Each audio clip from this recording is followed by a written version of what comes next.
नमस्कार साथियों, मैं मुकेश मेहरिया, लेक्चर पॉलिटिकल साइंस, आप सभी का इस ऑनलाइन प्लेटफॉर्म पर हार्दिक स्वागत करता हूं। दोस्तों, अपन असिस्टेंट प्रोफेसर से संबंधित जो पॉलिटिकल साइंस है राजस्थान की, उसकी चर्चा करें, जिसमें हाई कोर्ट उच्च न्यायालय के बारे में अपन ने अध्ययन किया था। आज की जो अपनी क्लास है वो है हाई कोर्ट से नीचे की जो भी अदालत है, जो कोर्ट है, अधीनस्थ न्यायालय है, जो सबॉर्डिनेट कोर्ट है, उनकी चर्चा अपन इसमें करने वाले हैं। तो देखते हैं इसमें। देखो, भारतीय न्याय प्रणाली है। भारतीय न्याय प्रणाली को अपन 3 स्तरों में डिवाइड करते हैं। 3 स्तरों में जो पहला स्तर है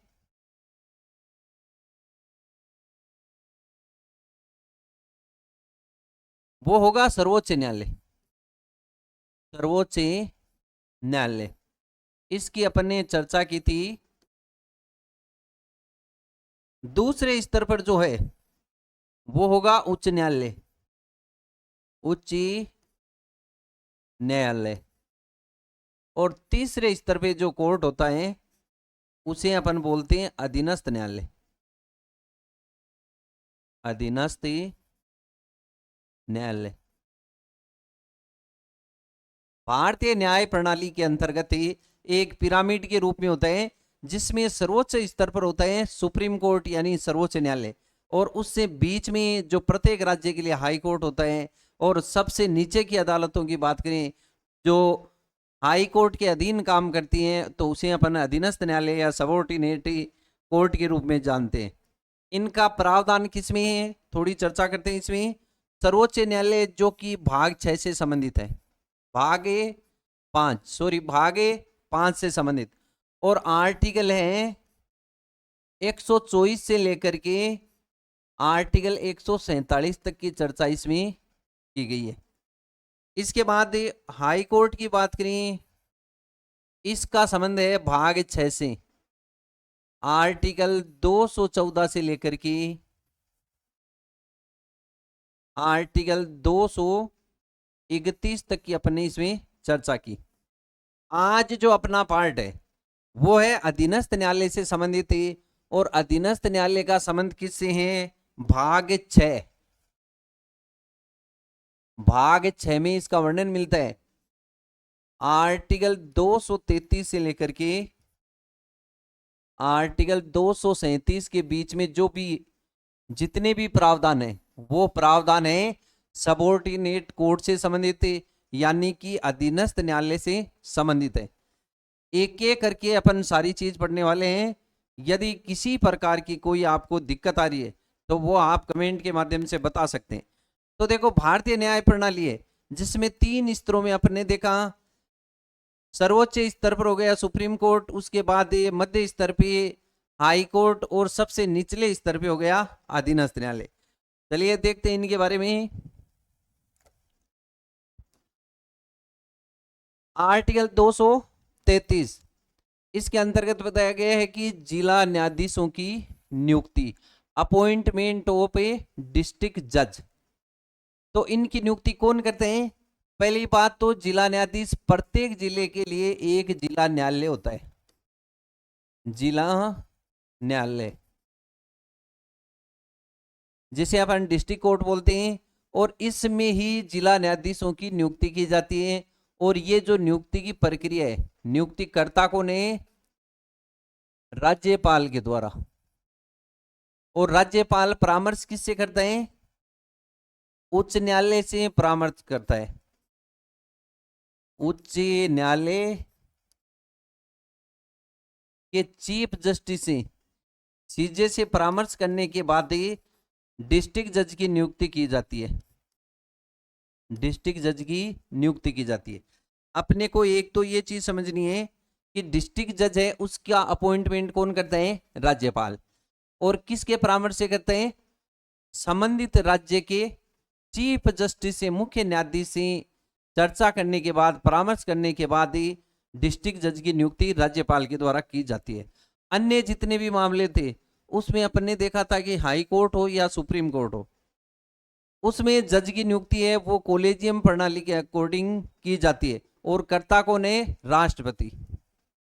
अब ये जो डिस्ट्रिक्ट जज है, डिस्ट्रिक्ट जज की नियुक्ति करने के बाद यदि अपन इनकी योग्यता की बात करें, कौन व्यक्ति है जिसको डिस्ट्रिक्ट जज के रूप में नियुक्त किया जा सकता है, तो पहली बात तो वो भारत का नागरिक होना चाहिए, यानी कि इंडियन होना चाहिए।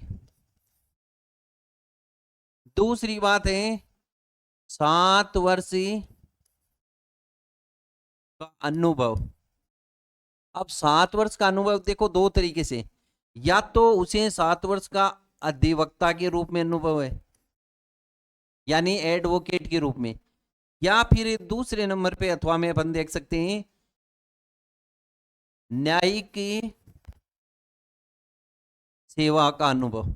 न्यायिक सेवा का मतलब है कि नीचे की जितनी भी अदालत है उनमें भी वह मुख्य मजिस्ट्रेट या फिर प्रथम श्रेणी का मुख्य मजिस्ट्रेट हो सकते हैं, या अन्य प्रकार के कोर्ट के अंतर्गत कोई वरिष्ठ न्यायाधीश हो सकता है, कनिष्ठ न्यायाधीश हो सकता है।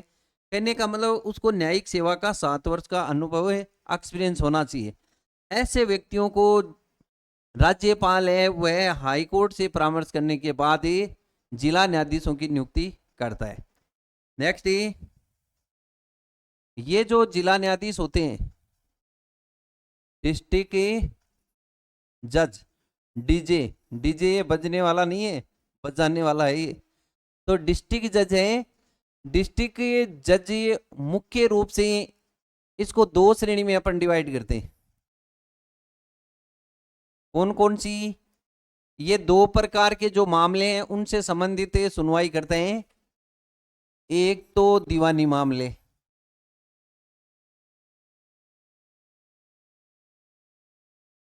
और दूसरा है आपराधिक, या उसे अपन बोलते हैं फौजदारी। फौजदारी, इसको एक एक को देखेंगे। जो दीवानी मामले इसे अपन सिविल, सिविल केस के नाम से भी जानते हैं, सिविल या सिविल केस कह दो या फिर दीवानी कह दो, या इनको फौजदारी कह दो या आपराधिक कह दो। डिस्ट्रिक्ट जज होते हैं वो 2 प्रकार के खंडों में डिवाइड है, यानी 2 प्रकार के मामलों में वो सुनवाई करता है, और तब उनका पद अलग अलग तरीके से है। यदि सिविल मामलों की जब ये सुनवाई करता है तो उसे अपन बोलते हैं डिस्ट्रिक्ट जज के नाम से, यानी कि जिला न्यायाधीश। और जब फौजदारी मामले की सुनवाई करता है, आपराधिक मामले की सुनवाई करता है, तब उसे बोलते हैं सेशन जज, सेशनी जज। और दोनों को मिलाकर के दोनों प्रकार के जो मामले उनसे संबंधित कार्रवाई करता है, तो इसे अपनी हिंदी में बोलते हैं जिला व सत्र न्यायाधीश। जो जिला न्यायालय होता है उसका मुख्य जो जज होता है उसे अपन बोलते हैं जिला व सत्र न्यायाधीश, यानी डिस्ट्रिक्ट एंड सेशनी मजिस्ट्रेट, या जो जज डिस्ट्रिक्ट एंड सेशनी जज के नाम से उसको जानते हैं। तो 2 प्रकार की भूमिका वह जिला न्यायालय के अंतर्गत निभाता है। दीवानी मामले कौन से होते हैं? दीवानी मामले उन्हें बोलते हैं जिनका संबंध होता है संपत्ति से। यदि संपत्ति से संबंधित कोई विवाद है, संपत्ति से संबंधित विवाद, यदि इस प्रकार का विवाद आता है जो कि जो झगड़ा है वह संपत्ति को लेकर के, तब उन मामलों को अपन बोलते हैं सिविल या फिर दीवानी मामले। उनकी पैरवी जब करता है डिस्ट्रिक्ट जज, तो उसे बोला जाता है जिला न्यायाधीश, यानी डिस्ट्रिक्ट जज। और जब फौजदारी या आपराधिक, इसमें वो मामले आते हैं जिनका संबंध है शांति भंग से, लड़ाई झगड़े से, लूट मार से, चोरी से, डकैती से, किसी भी प्रकार का कोई अपराध है तो उसे अपन बोलते हैं फौजदारी मामला। और इनकी जो सुनवाई होती है वो होती है फौजदारी न्यायालय के अंतर्गत। और सिविल जो या दीवानी मामले इनकी सुनवाई होती है सिविल न्यायालय के अंतर्गत। ये दोनों अलग अलग प्रकार के कोर्ट हैं और दोनों में सुनवाई कौन करते हैं? डिस्ट्रिक्ट जज।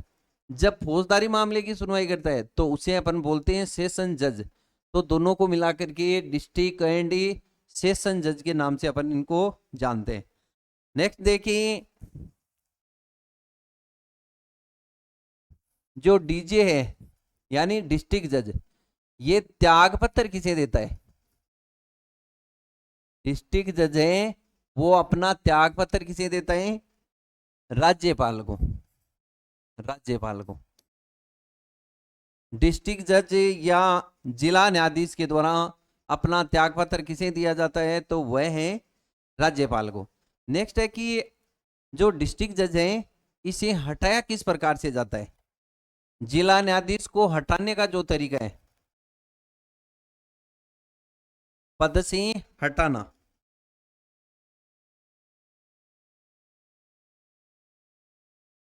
पद से हटाना। किसी भी डिस्ट्रिक्ट जज को पद से हटाने का मामला है वह राज्यपाल ही करता है। और राज्यपाल हाई कोर्ट के चीफ जस्टिस से परामर्श करके और किसी भी जिला न्यायाधीश को हटा सकता है। अब अपने को यहाँ पे क्या ध्यान में रखना है, इतने समय तक अपने ये चीज देखी थी कि चाहे हाई कोर्ट का हो या सुप्रीम कोर्ट का न्यायाधीश हो, उनको हटाने के लिए अपन क्या करते हैं? जब सुप्रीम कोर्ट के न्यायाधीश को हटाते हैं या हाई कोर्ट के न्यायाधीश को हटाते हैं तो वहां पे महाभियोग जैसी प्रक्रिया का वर्णन देखने को मिलता है, यानी कि वो चीज है संसदीय विधि के माध्यम से उसको हटाया जाता है। यहाँ पे इस प्रकार का कोई भी रोल नहीं है, बल्कि डायरेक्ट राज्यपाल ने हाई कोर्ट के चीफ जस्टिस से परामर्श करने के बाद उसको हटा देता है। नेक्स्ट देखो,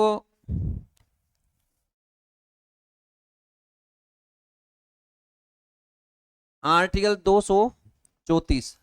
आर्टिकल 234 क्या बोलता है कि न्यायिक सेवा के लिए जिला न्यायाधीशों के अलावा अन्य व्यक्तियों की भर्ती। अब इसको समझते हैं अपन। जिला न्यायाधीश होते हैं, उनके नीचे भी बहुत प्रकार के जज हैं, वो काम करते हैं। दीवानी मामलों से संबंधित अलग हैं, फौजदारी मामलों से संबंधित अलग हैं। तो उन मजिस्ट्रेटों की, उन्हें जजों की नियुक्ति है। और जो अन्य न्यायिक सेवा से संबंधित अन्य अधिकारी हैं, उन अधिकारियों की नियुक्ति से संबंधित आर्टिकल कौन सा है? आर्टिकल 234। और ये किसके द्वारा की जाती है? ये की जाती है आरपीएससी, या तो आरपीएससी भर्ती लेती है, प्लस हाई कोर्ट के डीजे की परामर्श से। देखो इसको समझो आप कि जिला न्यायाधीश है, उसकी नियुक्ति कौन करते हैं? तो वो हो गया राज्यपाल। अन्य जो न्यायाधीश हैं वो या तो आरपीएससी से सिलेक्ट होकर के आते हैं, या फिर अन्य प्रकार का कोई भी न्यायिक सेवा का अनुभव रखने वाला कोई कैंडिडेट, उसको हाई कोर्ट के मुख्य न्यायाधीश से परामर्श करने के बाद राज्यपाल है वो नियुक्त करता है।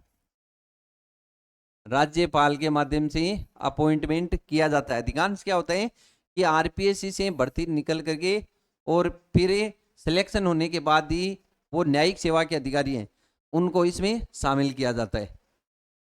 नेक्स्ट,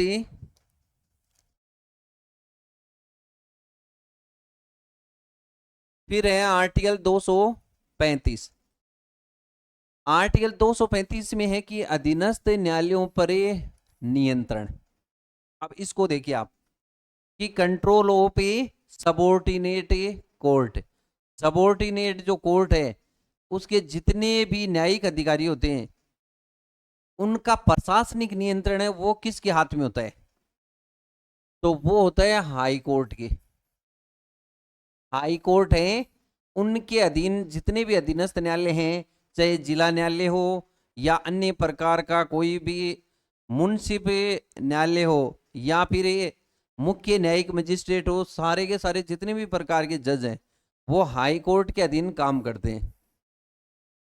और इनका सेवावर्ती किसी भी प्रकार की सेवा नियम है या फिर भर्ती से संबंधित नियम है या फिर अवकाश है या फिर स्थानांतरण है, ट्रांसफर है या फिर प्रमोशन है,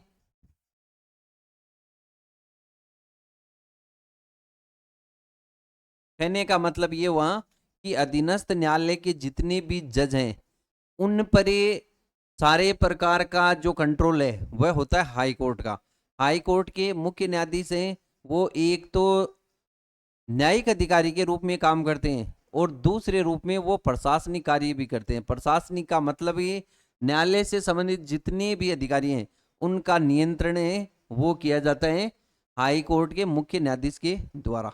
तो ये भी अपने को इसमें ध्यान में रखना है कि अधीनस्थ न्यायालयों पर नियंत्रण हाई कोर्ट का होता है।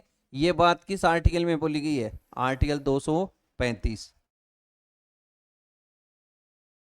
नेक्स्ट देखो, देखो हर चीज है वो सरल बहुत है, परंतु होता क्या है कि अपने अधूरा सा नॉलेज है वो लेते हैं, इस कारण से वो चीज अपनी माइंड में सेट नहीं होती और लंबे टाइम तक अपने माइंड में टिकती नहीं। जब तक अपन किसी चीज को एकदम डीपली नहीं पढ़ेंगे तब तक वो चीज समझ में नहीं आएगी। मैं यहाँ पे कोशिश कर रहा हूँ कि पहली बात तो आपको किसी प्रकार की फीस है वो पेड नहीं करनी पड़ेगी। दूसरी बात है, यदि आप लोग अपने दोस्तों के साथ शेयर करते हैं तो ज़्यादा से ज़्यादा वीडियो है, पॉलिटिकल साइंस का ऐसा कोई भी पार्ट है वो नहीं बचेगा जो आपको फ्री में इस यूट्यूब पे नहीं मिले। तो इसलिए अपने दोस्तों के साथ ज़्यादा से ज़्यादा वीडियो को शेयर करें ताकि इस प्रकार के वीडियो हैं वो रेगुलर आपको मिल सके। तो आर्टिकल 236 इसमें क्या चीज है? जिला न्यायाधीश व अन्य न्यायिक सेवा के पदों की व्याख्या। आर्टिकल 236 बोलता है कि जो डिस्ट्रिक्ट जज है और अन्य जितने भी प्रकार के जज हैं उनकी पदों की व्याख्या किस में मिलती है? आर्टिकल 236 में। जैसे मैं बताऊं आपको जिला न्यायाधीश क्या है,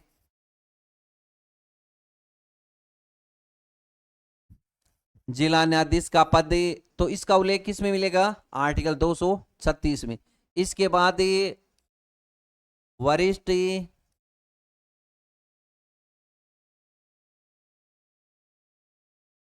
न्यायिक मजिस्ट्रेट, कनिष्ठ न्यायिक मजिस्ट्रेट या फिर ये अन्य प्रकार के मुंसिफ मजिस्ट्रेट जितने भी हैं, कहने का मतलब है इन सभी न्यायिक सेवा से संबंधित जितने भी पद हैं उन पदों की व्याख्या किस में मिलेगी आपको? आर्टिकल 236 में। यानी न्यायालय से संबंधित किस प्रकार के अधिकारी होते हैं वो सारी डिटेल आपको, जो अधीनस्थ न्यायालय से संबंधित है न कि हाई कोर्ट, तो वो सारी डिटेल आपको मिलेगी आर्टिकल 236 के अंतर्गत। नेक्स्ट,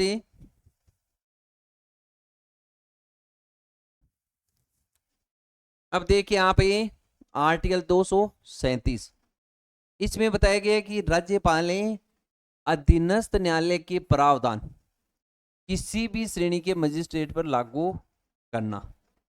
इसका मतलब ये हुआ कि राज्यपाल आर्टिकल 237 के अनुसार इस प्रकार का पावर रखता है, इस प्रकार का अधिकार रखता है कि वह अधीनस्थ न्यायालय से संबंधित सबॉर्डिनेट कोर्ट से संबंधित जितने भी प्रकार के पावर हैं, जितने भी प्रकार के प्रावधान हैं, वो प्रावधान किसी भी श्रेणी के मजिस्ट्रेट को दे सकते हैं।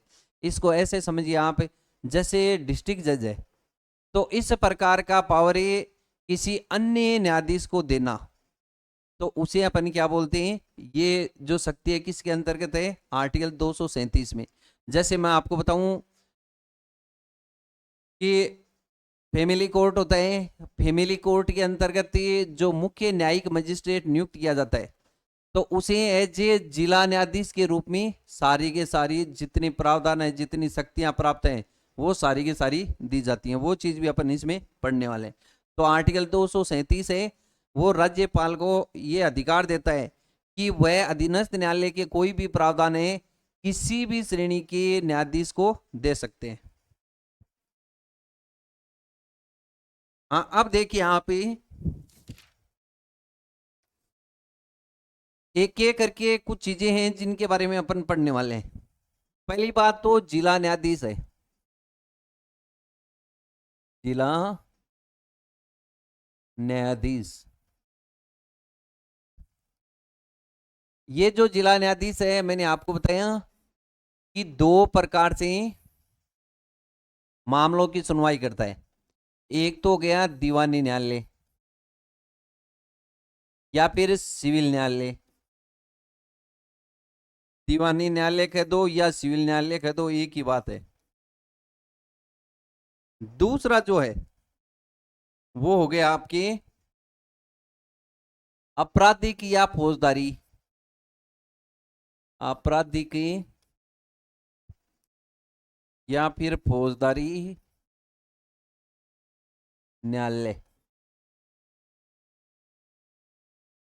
अब इसके नीचे किस प्रकार की श्रेणी होती है, कौन से लोग हैं वो काम करते हैं। तो जो दीवानी या सिविल न्यायालय वो क्या करेंगे, जो संपत्ति से संबंधित विवाद है उनका निपटारा करेंगे। तो ऊपर ही ऊपर हो गया एक डिस्ट्रिक्ट के अंतर्गत डीजे यानी कि डिस्ट्रिक्ट जज हो गया। उसके नीचे मैंने आपको बताया कि दो प्रकार के मामलों में सुनवाई करता है। परंतु एक जिले के अंतर्गत सुप्रीम कोर्ट की बात करें, एक जिले के सर्वोच्च न्यायालय की बात करें तो वो होता है जिला न्यायालय। अब उसके नीचे खंड स्तर पर, उपखंड पे, तहसील स्तर पर किस प्रकार से होता है। तो दीवानी मामले हैं, इसमें कौन कौन से जज होते हैं। तो पहले होगा इसमें वरिष्ठ सिविल न्यायालय। इसके बाद इससे नीचे स्तर पे होगा कनिष्ठ, या इसको बोल सकते हैं मुंसिप, मुंसिप न्यायालय। या तो कनिष्ठ सिविल न्यायालय बोल सकते हैं या मुंसिप न्यायालय बोल सकते हैं। अब इधर की साइड में देखें तो पहले नंबर पे आ गया न्यायिक मजिस्ट्रेट, न्यायिक मजिस्ट्रेट। और उसके नीचे आ गया मुख्य न्यायिक मजिस्ट्रेट। देखो ये चीज मैं आपको क्यों बता रहा हूं, थोड़ा सा इसमें आपको समझने की आवश्यकता है कि किस तरीके से ये काम करते हैं।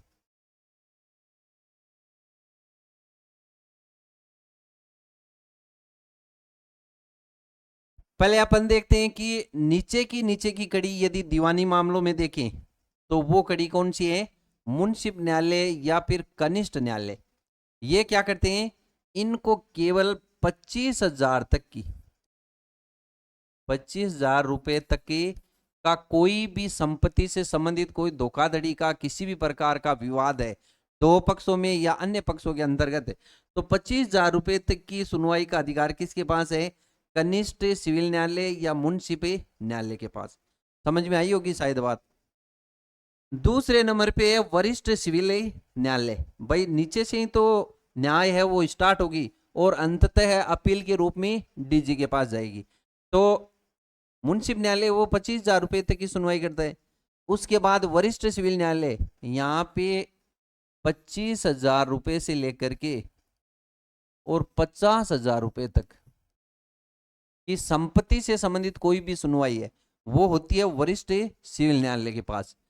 इसके बाद जब ये मैटर थोड़ा बड़ा होता है, 50,000 रुपए से ऊपर होता है, तब वो सुनवाई कौन करता है, दीवानी मामलों से संबंधित हो गया डीजे डिस्ट्रिक्ट जज। तो वो 50,000 रुपए से अधिक, 50,000 रुपए से अधिक कोई भी संपत्ति है और उससे विवाद किसी प्रकार का पैदा हुआ है तो उसकी सुनवाई कौन करेगा, डिस्ट्रिक्ट जज करेगा। 25,000 पे मुंसिफ न्यायालय, उससे ऊपर यदि है 50,000 तक तो वरिष्ठ सिविल न्यायालय, और उससे भी ज्यादा है तब करेगा डिस्ट्रिक्ट जज। डिस्ट्रिक्ट जज जिसे अपन दो रूप से बोलते हैं, डिस्ट्रिक्ट जज तब है जब वह दीवानी या सिविल न्यायालय में सुनवाई करता है। यदि वह फौजदारी मामले में सुनवाई करता है तो ऐसी स्थिति में क्या होगा, उससे अपन बोलेंगे सेशन जज, सेशने जज। दोनों आदमी एक ही है परंतु इनका नाम अलग अलग होगा। इसीलिए आप देखते हो कि जो जिला न्यायालय होता है वहां पे लिखा होता है जिला एवं सत्र न्यायालय, यानी डिस्ट्रिक्ट एंड सेशन कोर्ट। देखो आपराधिक मामला मैंने आपको बताया कि ये लूटपाट से संबंधित, डकैती से संबंधित, झगड़ों से संबंधित, हत्या से संबंधित इस प्रकार का जो विवाद है उसे अपन बोलते हैं आपराधिक या फिर फौजदारी मामला। तो इसमें क्या होते हैं, मुख्य न्यायिक मजिस्ट्रेट है, मुख्य न्यायिक मजिस्ट्रेट के पास किसी भी प्रकार का जो छोटा मोटा केस होता है लूटपाट से या चोरी डकैती से, लूटपाट या किसी भी प्रकार की डकैती, कहने का मतलब जो आपराधिक मामला है उसकी सुनवाई करता है मुख्य न्यायिक मजिस्ट्रेट। न्यायिक मजिस्ट्रेट फर्स्ट श्रेणी का है। इस फर्स्ट श्रेणी का जो न्यायिक मजिस्ट्रेट है वो इससे थोड़ा ऊपर स्तर का, यदि थोड़ा सनसनीखेज मामला है तो ऐसी स्थिति की सुनवाई, इसमें बहुत सारी श्रेणी है, तो वो सुनवाई कौन करेगा, न्यायिक मजिस्ट्रेट।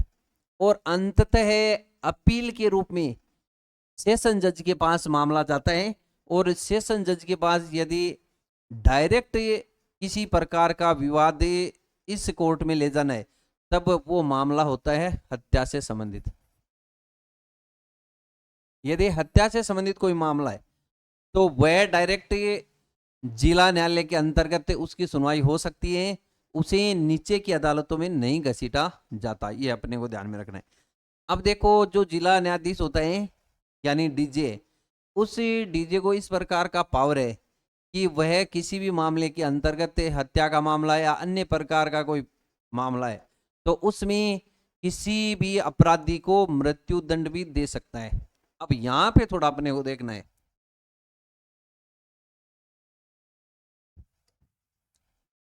यदि डिस्ट्रिक्ट जज है किसी मामले में मृत्यु दंड देता है, मृत्यु दंड देता है तो ऐसी स्थिति में वह मृत्यु दंड है तब तक ये मान्य नहीं होता, वैलिड नहीं होता, लागू नहीं होता जब तक इसे हाई कोर्ट से अनुमोदित नहीं किया जाता। हाई कोर्ट से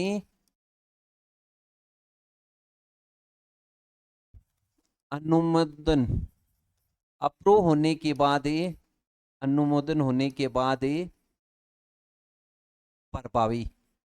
देखो बात बहुत छोटी छोटी है परंतु जब आप पढ़ रही हो तो फिर थोड़ा सा भाई 5 मिनट और लग जाएंगे, परंतु वो चीज है वो आपको एकदम डिटेल से समझ में आएगी। जैसे मान लो कि कोई डीजे है जो कि जिला न्यायाधीश है, वो किसी अपराधी को मृत्युदंड देता है तो ऐसी स्थिति में मृत्युदंड प्रभावित तब होगा जब उसको हाई कोर्ट अप्रूव कर दे। जब हाई कोर्ट के मुख्य न्यायाधीश है मृत्युदंड का जो निर्णय दिया है, यदि उस निर्णय को, उस डिसीजन को अप्रूव कर दें, अनुमोदित कर दें, ऐसी स्थिति में वो क्या होगा, लागू हो जाएगा। तो ये अपने को इसमें थोड़ा सा ध्यान में रखना है। तो ये अपन ने बात की थी आर्टिकल से संबंधित, आर्टिकल 233 से लेकर के 237। अब कुछ अन्य प्रकार के फैक्ट, पहले अपन बात करें ग्राम न्यायालय की। ग्राम न्यायालय, देखो ये जो ग्राम न्यायालय विलेज कोर्ट है, ये विलेज कोर्ट क्या होता है, पहली बात तो ग्राम न्यायालय अधिनियम आया, ग्राम न्यायालय अधिनियम, और ये संसद के द्वारा 2008 में पारित किया गया और इसके तहत पहली बार 2 अक्टूबर 2009 के अंदर ग्राम न्यायालयों की स्थापना की गई। अब ग्राम न्यायालयों की स्थापना इसलिए की गई कि गांव के अंतर्गत पंचायत समिति स्तर पर इस प्रकार का न्यायालय बनाया जाए जो कि लोगों के गांव में जाकर के और उनके मामलों की सुनवाई करे, ताकि त्वरित रूप से उस पर किसी प्रकार का निर्णय दिया जा सके। तो ग्राम न्यायालय की स्थापना से संबंधित एक्ट लाया गया 2008, और इसके तहत 2 अक्टूबर 2009 में पहला ग्राम न्यायालय स्थापित किया गया था। ये जो ग्राम न्यायालय, इसमें एक ही जज को नियुक्त किया जाता है, और वो नियुक्त जो होता है वो होता है प्रथम श्रेणी का मजिस्ट्रेट। प्रथम श्रेणी का मजिस्ट्रेट। प्रथम श्रेणी का मजिस्ट्रेट है वो ग्राम न्यायालय के अंतर्गत नियुक्त किया जाता है, और प्रथम श्रेणी के उस मजिस्ट्रेट की नियुक्ति करता कौन है? राज्यपाल। राज्यपाल करते हैं। हाई कोर्ट के मुख्य न्यायाधीश से चर्चा करने के बाद ही ग्राम न्यायालयों में मजिस्ट्रेट की नियुक्ति की जाती है। ये प्रथम श्रेणी का जो मजिस्ट्रेट है उसे अपने इसी में देखा था, फौजदारी मामलों से संबंधित होता है, यानी आपराधिक मामलों से संबंधित होता है। अब ये जो ग्राम न्यायालय वो दोनों प्रकार की सुनवाई करता है। देखो ये चीजें अपने को याद रखनी है कि ग्राम न्यायालय है वो दीवानी व फौजदारी दोनों की सुनवाई का अधिकार रखता है। दोनों की सुनवाई का अधिकार रखता है। होता क्या है कि ये जो ग्राम न्यायालय, इसे स्थापित किया जाता है पंचायत समिति स्तर पर। मध्य स्तर होता है पंचायत समिति। पंचायती समिति स्तर पर बनाया जाता है।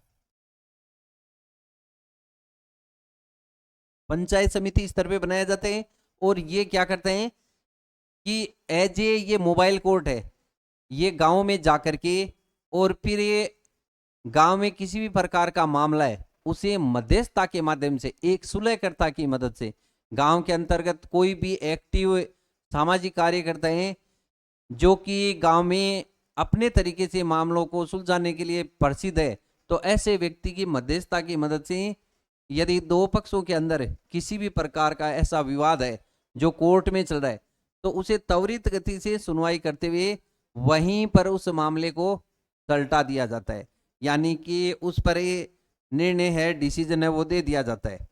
तो अपने को एक चीज ये देखनी है कि जो ग्राम न्यायालय ये ज्यादा से ज्यादा 2 वर्ष तक की सजा दे सकता है। 2 वर्ष की सजा दे सकता है।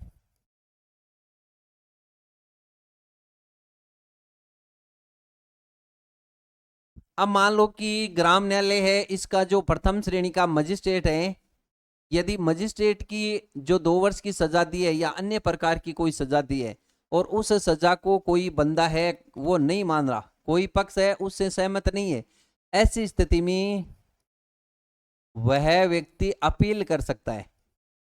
और अपील कहां पे करेगा? जिला न्यायालय में। जिला न्यायालय में। जिला न्यायालय के अंतर्गत ही वह व्यक्ति है 30 दिन के अंदर ही अपील कर सकता है, यानी कि उसको कितना समय मिलेगा?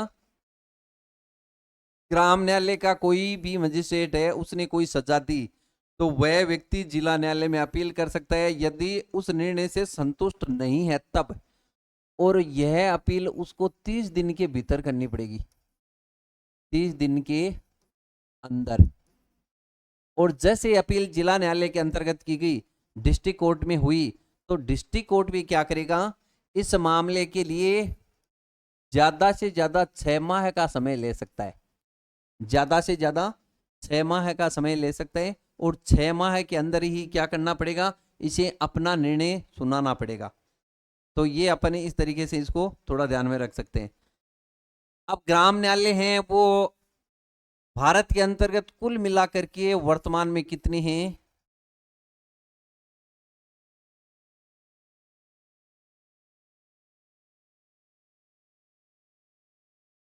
तो वो हैं कुल मिलाकर के 209। सबसे ज्यादा कितने हैं, जो कौन से राज्य के अंदर हैं? तो सर्वाधिक है एमपी में।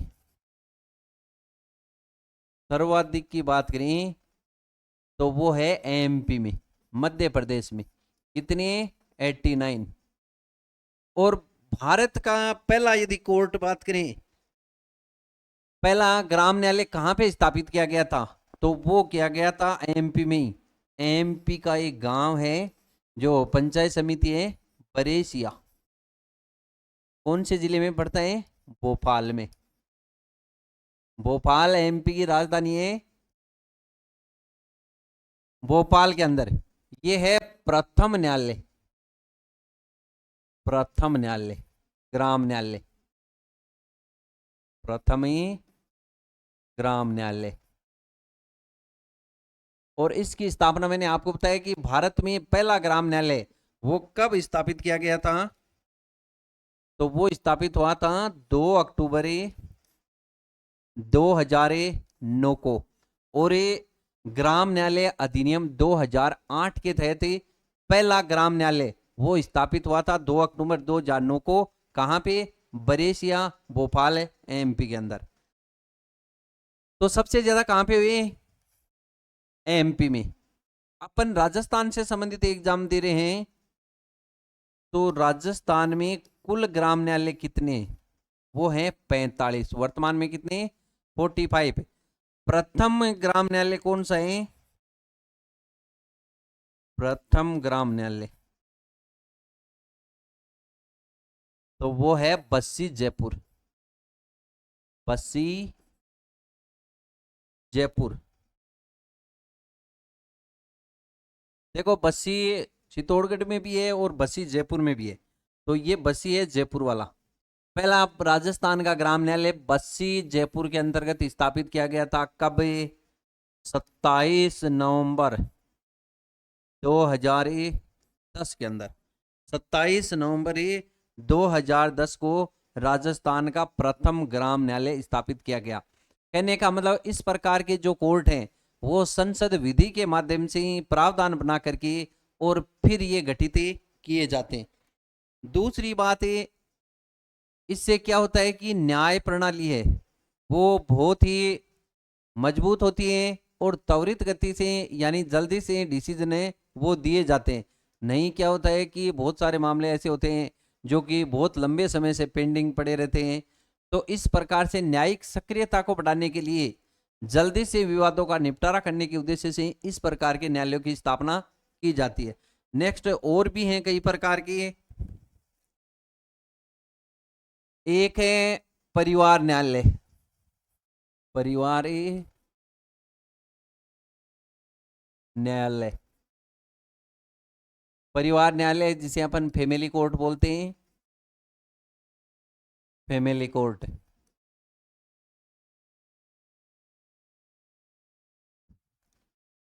जो परिवार न्यायालय, इस प्रकार की अवधारणा संसद ने विधि बनाई,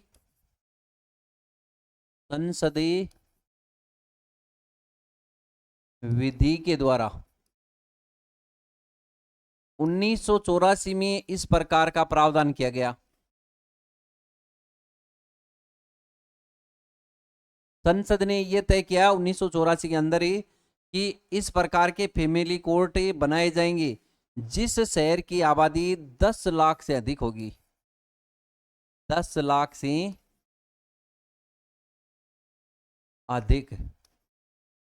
यदि 10 लाख से अधिक आबादी है तो ऐसी स्थिति में क्या होगा? एक फैमिली कोर्ट की स्थापना की जाएगी। दूसरी बात ये,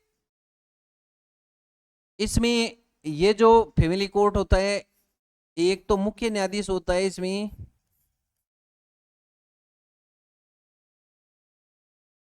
और एक होता है अतिरिक्त न्यायाधीश, अतिरिक्त न्यायाधीश। अपने ग्राम न्यायालय पढ़ा उसमें केवल एक ही न्यायाधीश होता है, जबकि फैमिली कोर्ट में एक मुख्य न्यायाधीश होता है, एक अतिरिक्त न्यायाधीश होता है।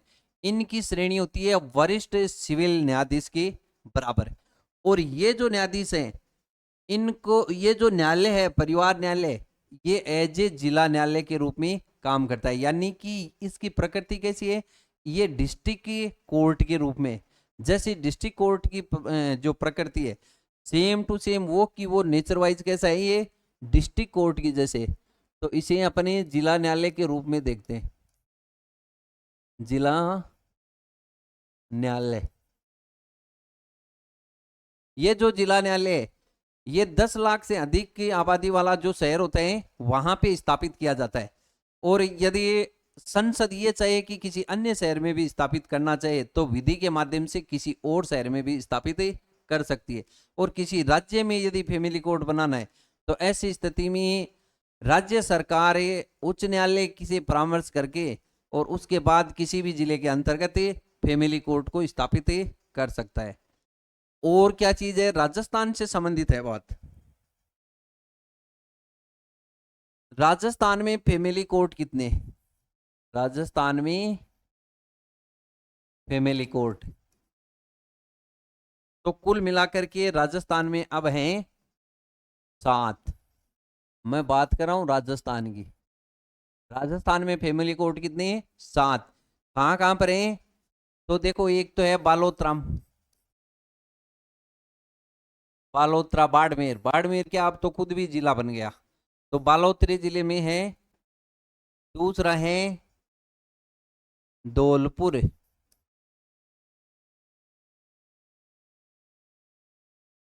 तीसरा है करौली,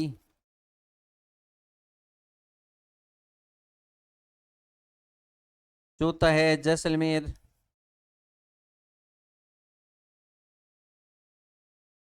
पांचवा है जालोर, छठा प्रतापगढ़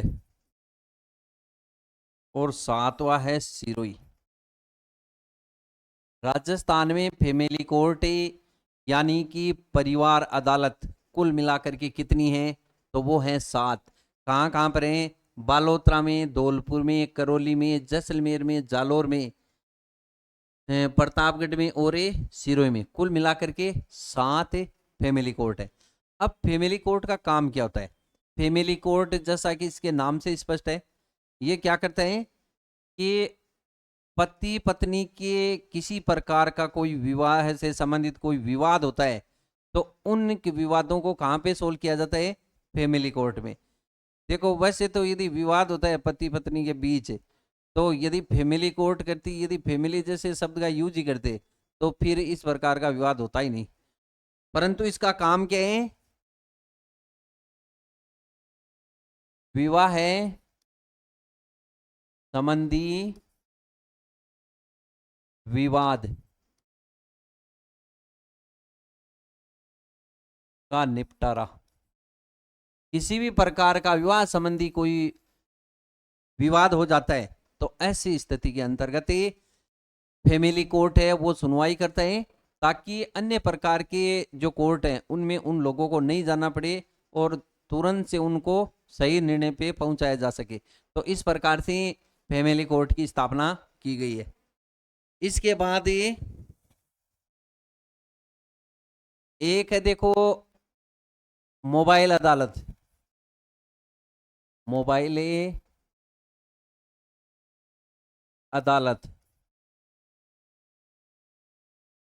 तो जो मोबाइल कोर्ट है, मोबाइल कोर्ट देन किन की है, ये देन है देश के मिसाइल मैन के नाम से विख्यात राष्ट्रपति एपीजे अब्दुल कलाम, अब्दुल कलाम। उनका इस प्रकार का ये था कि गांवों के अंतर्गत तुरंत से न्याय दिलाने के उद्देश्य से गांव के लोग जब कोर्टों में आते हैं तो उनका खर्चा भी लगता है, साथ में उनका समय भी बर्बाद होता है। तो उन समय को और धन को बचाने के उद्देश्य से मोबाइल कोर्ट की स्थापना का प्रावधान है। इस प्रकार का जो बात है वो कही किसने थी, ये विचारधारा किसकी थी, एपीजे अब्दुल कलाम की। तो इसे अपन जो मोबाइल कोर्ट है इसे अपन पहियों पर अदालत भी बोल सकते हैं या पहियों पर न्याय।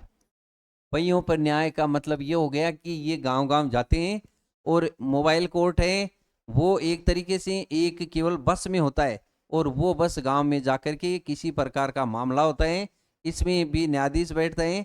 बहुत ही मतलब कनिष्ठ श्रेणी का मुंसिफ जो मजिस्ट्रेट है उनसे भी नीचे की श्रेणी का न्यायाधीश होता है, और वो क्या करता है, छोटे मोटे जो विवाद होते हैं उनको उसी जगह है तुरंत से हल करवा देता है। तो इस प्रकार से मोबाइल कोर्ट की स्थापना भी की गई है, और भारत में पहला मोबाइल कोर्ट है वो 2007 में हरियाणा के मेवात जिले में स्थापित किया गया। हरियाणा की मेवात जिले में। इसमें ज्यादा कुछ नहीं है, बस थोड़ा सा अपने को इसमें ध्यान रखना है कि मोबाइल कोर्ट क्या है। ये सपना किसका है, एपीजे अब्दुल कलाम का, और हरियाणा के मेवात जिले के अंतर्गत ही पहला मोबाइल कोर्ट स्थापित किया गया। नेक्स्ट, अब एक होता है fast track court. Fast track court, अपने इस शब्द से ही अपने को पता लग रहा है कि ये होता क्या है। फास्ट ट्रैक कोर्ट होता है, इसमें जो डिसीजन है वो तुरंत से होता है। तुरंत का मतलब ये हो गया कि जैसे मान लो कि कोई अपराधी है और वो अपराधी 5 साल से ट्रायल में ही चल रहा है, ट्रायल में ही जेल के अंतर्गत ही बंद है। कहने का मतलब है कोई खूंखार अपराधी है और उसको लंबे समय से किसी प्रकार के गवाहों की कमी से या अन्य कारण से उसको किसी प्रकार की कोई सजा नहीं हुई है और वो 3-4 साल से जेल में ऐसे ही पड़ा है, तो इस प्रकार के मामलों पर त्वरित सुनवाई करने के उद्देश्य से फास्ट ट्रैक कोर्ट की स्थापना की जाती है। फास्ट ट्रैक कोर्ट है वो प्रत्येक जिले के अंतर्गत 5 स्थापित किए जाने का प्रावधान है कि एक जिले के अंतर्गत 5 फास्ट ट्रैक कोर्ट है वो होने चाहिए, परंतु इस प्रकार का कोई इतना ज्यादा है नहीं।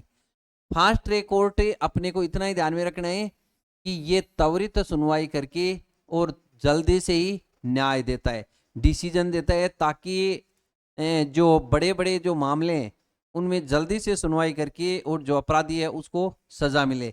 नहीं, आपको पता है होता क्या है कि कोई जैसे खूंखार अपराधी है, लंबे समय तक उसको सजा नहीं मिलती है, उसकी सिक्योरिटी भी जेल के अंतर्गत करनी पड़ती है, और बाहर से जो समाज है वो मांग करता है कि भाई इसे जल्दी से जल्दी जैसे फांसी पे लटका दो या अन्य प्रकार की कोई सजा, आजीवन कारावास, ऐसी कुछ बातें चलती रहती हैं। इसलिए उन मामलों में जल्दी से सुनवाई करके जल्दी से सजा देना ही सही है, इसीलिए फास्ट ट्रैक कोर्ट की स्थापना की जाती है। इस प्रकार से अपन ने देखा कि ये जो अधीनस्थ न्यायालय है, सबऑर्डिनेट जो न्यायालय है वो उच्च न्यायालय के अधीन काम करते हैं। उच्च न्यायालय के जो मुख्य न्यायाधीश हैं वो ही इसके अंतर्गत जो प्रशासनिक तरीके से नियंत्रण रखते हैं, और इनमें जो नियुक्ति की प्रक्रिया है वो भी अपने देखिए राज्यपाल हाईकोर्ट के मुख्य न्यायाधीश से परामर्श करने के बाद ही जो उनको लगाता है। अब देखो एक बात मैंने बहुत सी बार बोली है इसमें कि ये जो चैनल है, इस चैनल के अंदर ही आपको जितना भी पढ़ने का मैटर मिल रहा है वो निःशुल्क है। यूट्यूब तो आपको पता है निःशुल्क ही है। यदि अब भी आपको ऐसा लगे कि ये जो मैटर है वो एग्जाम के हिसाब से पर्याप्त नहीं है, तो जैसे ही आप कोई एग्जाम दो और एग्जाम देने के बाद आप वीडियो में आकर के क्वेश्चन को मिलाना, वो ये मानो कि पक्का ही आपको इस मैटर से संबंधित मिलेगा। दूसरी बात, यदि एक क्लास एक टॉपिक से संबंधित आपने देखी तो उस क्लास से संबंधित मैटर आपको किसी भी अन्य जगह से पढ़ने की आवश्यकता नहीं पड़ेगी। ऐसे नहीं कि मैं यहाँ पे पीपीटी लाया और फिर आपको पढ़ पढ़ के तुरंत से सुना दिया, तो ऐसे तो आपके पास किताब भी बहुत सारी पड़ी है। तो ये जो क्लास है एज ए ऑफलाइन की तरह, इसको ज़्यादा से ज़्यादा अपने दोस्तों के साथ शेयर करके सब्सक्राइब कीजिए, लाइक कीजिए। इस प्रकार का कोई मैटर आपके समझ में नहीं आ रहा है तो कमेंट कीजिए। किसी प्रकार का आपका कोई सजेशन है तो वो सजेशन है वो भी आपके यहाँ पे आमंत्रित है, वो सुझाव है वो भी आप दे सकते हो। धन्यवाद।